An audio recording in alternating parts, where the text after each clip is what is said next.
கணபதியே வருவாய் அருள்வாய், கணபதியே வருவாய் அருள்வாய், கணபதியே வருவாய்.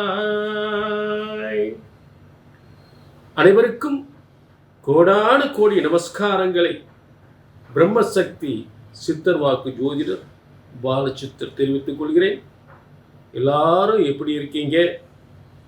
நிச்சயமாக சீரும் சிறப்புமாக சகல யோகங்களும் சகல செல்வங்களும் சகல சௌபாக்கியங்களும் பெற்று சிறந்த உயர்ந்த வாழ்க்கை வாழ வேண்டும். இன்றைய ஒரு அற்புதமான வார பலன்கள் பார்க்க போகிறோம். இந்த பிரபஞ்சத்தில் ஒவ்வொரு மனிதனுக்கும் எத்தனையோ பிரச்சனைகள், எத்தனையோ வேதனைகள், எத்தனையோ சோதனைகள். இது எல்லாம் எப்போ நமக்கு சரியாக போகின்றது? இந்த வேதனைகள்லாம் எப்போ தீரப்போகின்றது? எப்போ நல்ல காலம் பிறக்கப் போகின்றது? இந்த குடும்பத்தில் ஏற்பட்ட பிரச்சனைகள் எப்பொழுது தீரும்? பிள்ளைகளுக்கு நல்ல வாழ்க்கை எப்பொழுது அமையும்? நல்ல உத்தியோகம் எப்போ கிடைக்கும்? தொழில் விருத்தி எப்போ ஆகும்? நிறைய முயற்சிகள், அந்த முயற்சி பண்ணுறோம், இந்த முயற்சி பண்ணுறோம், என்னென்னமோ முயற்சி பண்ணுறோம், ஆனால் நடக்க மாட்டேங்குது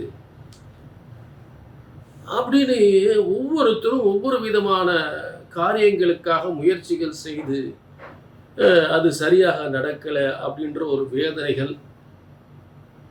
சில பேர் சாதனைகள் அப்படின்னு ஒரு காரியத்தை செஞ்சு முடிச்சாலும் வெற்றிக்கு மேல் வெற்றி சிலருக்கு. எதனால்? சிலருக்கு எத்தனை முயற்சி செய்தாலும் நடக்காத வேதனைகள், சோதனைகள். பார்த்தீங்கன்னா ஒரு திருமணம்னு ஒரு பிள்ளைகளுக்கு முயற்சி பண்ணாங்கன்னா பார்த்தீங்கன்னா ஒரு 25 வயசில் ஒரு பொண்ணு பார்க்குறதோ மாப்பிள்ளை பார்க்குறதோ ஆரம்பிச்சிருப்பாங்க.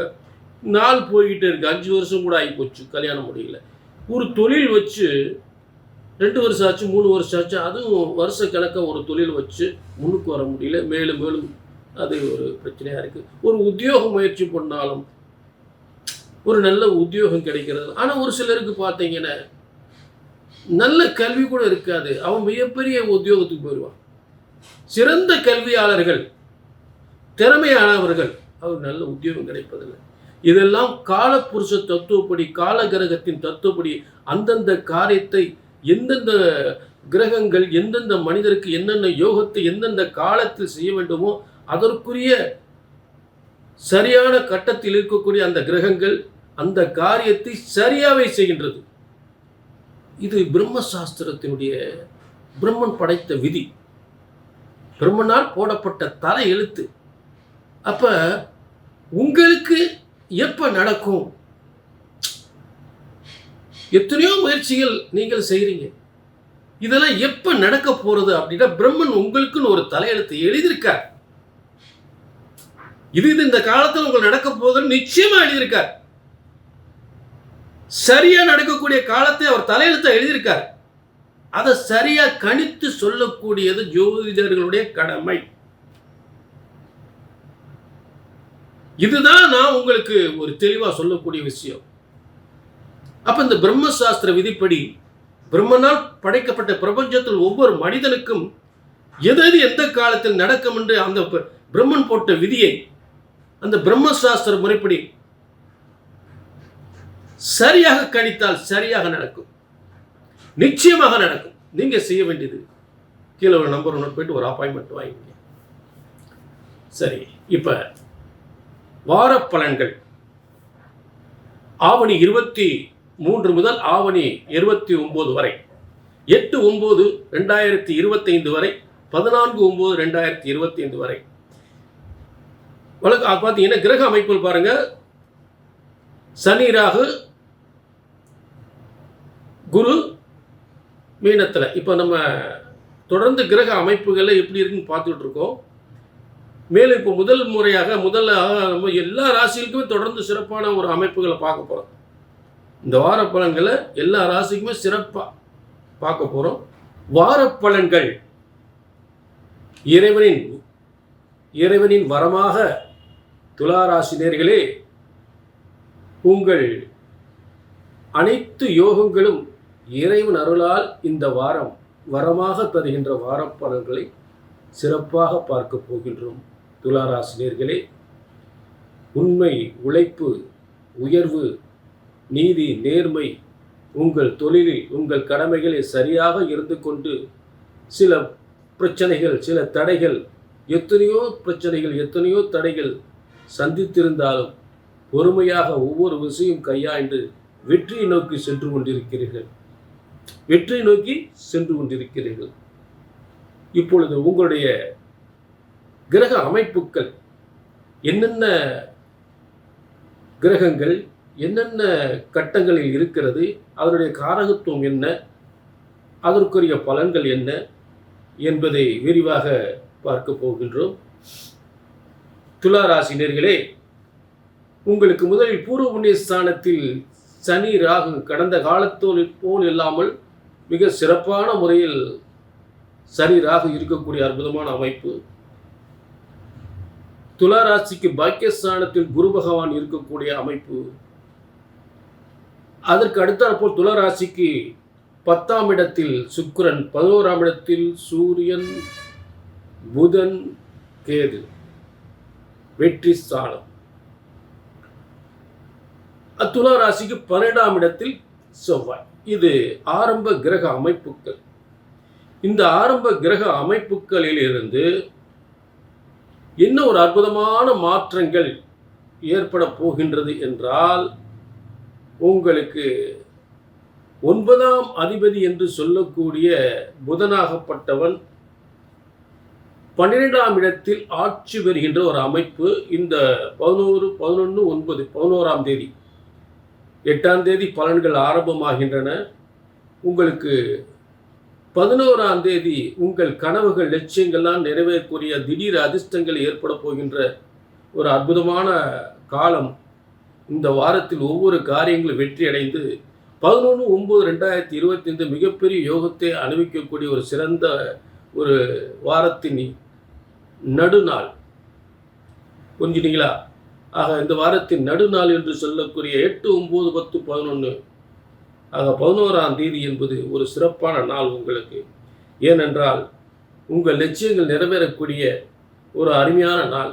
புதனாகப்பட்டவன் பாக்கியாதிபதி என்று சொல்லக்கூடிய புதனாகப்பட்டவன், அதே நேரத்தில் துளாராசிக்கு 12ஆம் அதிபதி என்று சொல்லக்கூடிய புதனாகப்பட்டவன் அந்த இடத்தில் கன்னி ராசியில், உங்களுக்கு 12ஆம் இடம் கன்னி ராசியில் ஆட்சி, உச்சம், இந்த 2 ஸ்தானங்களும் அந்த இடத்தில் ஏற்படுகின்றது. 12ஆம் இடம் பொதுவாக பாவ கிரகங்கள் 12ஆம் இடத்தில் ஏற்பட்டால் மிகப்பெரிய சொத்து இழப்பு, பண விரயம், தேவையில்லாத வைத்திய செலவுகள், தேவையில்லாத விரயங்கள், இப்படி பல பிரச்சனைகள் ஏற்படுறதுக்கான வாய்ப்புகள் உண்டு.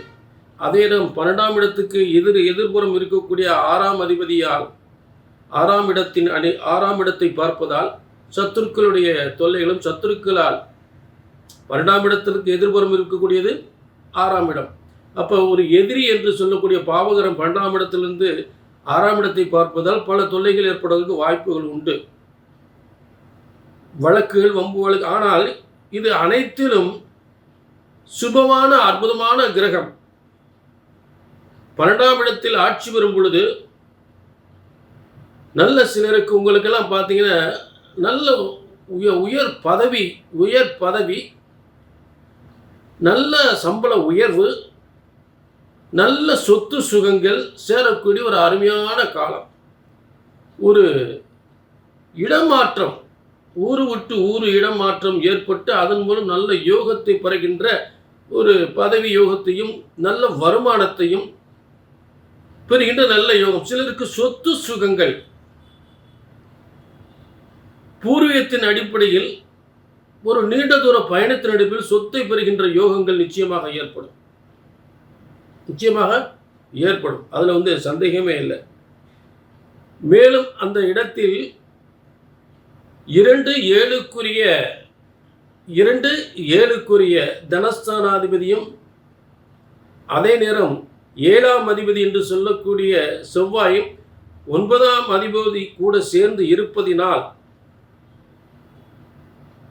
அதாவது நீங்கள் ஆணாக என்றால் பெண்வெளி மாமனார் சொத்துக்கள், பெண்வெளி சொத்துக்கள். ஆக பெண்ணாக இருந்தால் கணவன் சொத்துக்கள், ஆணாக இருந்தால் மனைவி சொத்துக்கள் பெறக்கூடிய ஒரு சிறந்த யோகம். சிலருக்கு வெளிநாட்டு உத்தியோகம், வெளிநாட்டில் பதவி, வெளிநாட்டு உத்தியோகங்கள். ஆக மொத்தம் கன்னி ராசிக்கு சொத்து சுகங்களும் பதவி யோகங்களும் நிம்மதியாக கடன் பிரச்சனைகள் எல்லாம் தீரக்கூடிய, பொருளாதார நெருக்கடிகள் எல்லாம் தீரக்கூடிய ஒரு அற்புதமான காலம். 12ஆம் இடத்தில் ஆட்சி பெற்ற கிரகம் இருந்தால் சொத்து சுகங்கள் சேரும். நல்ல சொத்து சுகம், வீடு வாசலோடு கட்டில் சுகத்தோடு சுகமான வாழ்க்கை அனுபவிக்கக்கூடிய நல்ல யோகங்கள் ஏற்படும். அது உறுதியாக ஏற்படும். இப்போ உங்களுக்கு இந்த துளாராசியை பொறுத்தளவு, இந்த துளாராசியில் 5ஆம் இடம், இந்த துளாராசிக்கு 5ஆம் இடத்தில் சனி ராகு பூர்வ புண்ணியஸ்தானத்தில் கடந்த காலத்தை போல் இல்லாமல் தற்போது சனி ராகும் குருவுடைய நட்சத்திரத்தில் இருப்பது, குருவுடைய நட்சத்திரம் சாரம், நட்சத்திர சாரம் குருவுடைய சாரம்,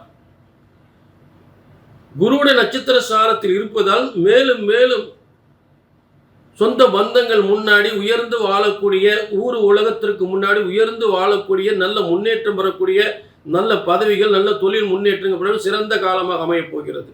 எதிர்பாராத ஒரு செல்வங்கள், எதிர்பாராத சொத்துக்கள் பெறக்கூடிய, எதிர்பாராத வருமானங்கள் பெறக்கூடிய, நல்ல உயர்வுகள் பெறக்கூடிய ஒரு சிறந்த முன்னேற்றம் ஏற்படும். அதில் எந்தவித மாற்றமே இல்லை. மேலும் குருவுடைய நட்சத்திரத்தில் சனி ராகு, அதே குரு தன் அவருடைய நட்சத்திரத்தில், குருவும் குருவோட நட்சத்திரத்தில் இருந்து சனி ராகு பார்ப்பது, இது மிகப்பெரிய அற்புதமான ஒரு கிரக அமைப்புகள். காரகத்துவம், எந்த காரகத்துவ அடிப்படையில் இந்த கிரக அமைப்புகள் அப்படின்னு பார்த்தோம்னா, கோர்ட்டு கேஸு வம்பு வழக்கு 3 6க்குரியம், அதாவது ஒரு பதவிக்குரியவனும், ஒரு நிர்வாகத்துக்குரியவனும், ஒரு தொழிலுக்குரியவனும், ஒரு சொந்த தொழிலுக்கு சிறந்து விளங்கக்கூடிய யோகமும், பதவியில் சிறந்து விளங்கக்கூடிய யோகமும், அதன் மூலம் நல்ல வருமானத்தையும் முன்னேற்று பெறக்கூடிய இந்த அமைப்புகள் எல்லாம்.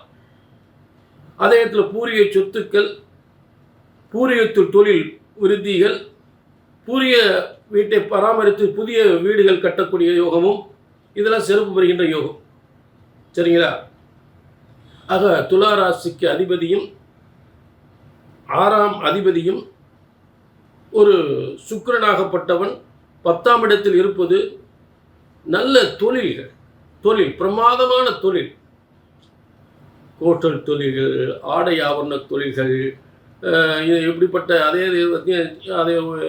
வீட்டு உபயோக சாதனங்கள், உணவுப் பொருள் சம்பந்தப்பட்டது, டிபார்ட்மெண்டல் ஸ்டோர் சம்பந்தப்பட்டது, பலசரக்கு கடையிலிருந்து சாதாரண ஒரு சின்ன கடை கூட மிகப்பெரிய அளவில் முன்னேற்றம் பெறக்கூடிய ஒரு வியாபார ஸ்தலமாக மாறக்கூடிய ஒரு சிறப்பான யோகம். அதே நேரத்தில் புதிய பதவிகள் 10ஆம் இடம் என்பதால் புதிய பதவி, அதிகாரத்துவம் வாய்ந்த புதிய பதவியை பெறக்கூடிய நல்ல யோகம் துளாராசிக்கு.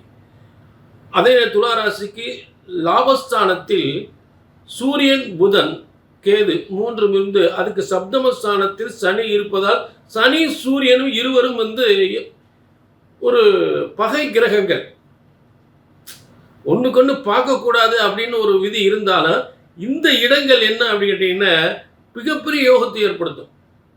சனியும் சூரியனும் பொதுவாக பார்க்கக்கூடாது. ஆனால் இப்போ இருக்கக்கூடிய அமைப்புகளில் சனி ராகு சூரியனையும் புதனையும் பார்க்கும் பொழுது, ஆரம்பத்தில் புதன் அங்கே இருக்கார், அப்புறம் தான் 11ஆம் தேதி இங்கே வரார். ஆக சூரியனை சனி பார்க்கும் பொழுது நன்மைகள் கூடும், யோகங்கள் கூடும். கெட்டவன் கெட்டிடும் கிட்டிடும் ராஜ யோகம். புரிஞ்சுட்டீங்களா? அந்த மாதிரி சில ராஜயோக அமைப்புகள் துளாராசி சிறப்பாக உண்டு. ஆக இந்த வாரம் பொறுத்து துளாராசிக்கு ரொம்ப துடிப்புடன் பல செயல்பாடுகள், பல முன்னேற்றங்கள், நல்ல பதவி யோகங்கள், தொழில் யோகங்கள், வருமான யோகங்கள், சத்துருக்கு எதிரிகளை வெல்லக்கூடிய யோகங்கள் எல்லாமே சிறப்பாக அமைஞ்சிருக்கு. இறைவன் அருளால் இறைவனுடைய இந்த வாரத்தில் இறைவன் வரமாக வரப்பிரசாதமாக நல்ல ஒரு சிறப்பான யோகங்களை வழங்கி இருக்கிறார். சரிங்களா? ஆக இது ஒரு பொது பலன். துலா ராசினர்களே, உங்களுடைய தனிப்பட்ட ஜாதகத்தை பார்க்கணும்னு கீழே நம்பருக்கு நோட் பண்ணிட்டு ஒரு அப்பாயின்மெண்ட் வாங்கிக்கோங்க. சரிங்களா? மீண்டும் ஒரு நல்ல நிகழ்ச்சி சந்திக்கும் வரை உங்களிடமிருந்து விடைபெறுவது 18 சித்தர்களும் முனிவர்களும் உருவாக்கிய சித்தர் வாக்கு ஜோதிடர் பாலச்சித்தர். நன்றி, வணக்கம்.